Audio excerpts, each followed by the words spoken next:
So maaga kaming nagising ngayon kasi may pupuntahan kaming family ngayong araw na to. Ngayong araw itadalaw kami kay Lola at kay Papa. Baka kasi sila pa yung dumalaw, kami na ang dadalaw.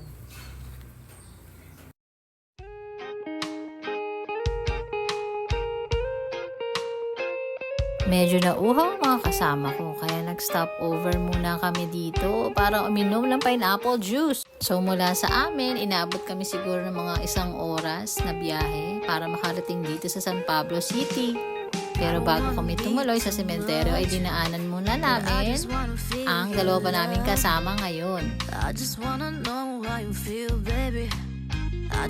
So siguro mga 15 minutes ay nasa sementeryo na rin kami. Buti na lang at may nagtitinda ng bulaklak at kandila sa may labas ng sementeryo. Kaya ito, papunta muna kami sa lola ko. Halos 1 taon din yata nung huli ako napunta dito. Mahirap na, baka si lola pa ang dumalaw sa amin. Siyempre, mga nagutom na yung mga kasama ko, kaya tumaan muna kami dito sa Chowking. Siyempre, favorite ng mga senior, Chowking.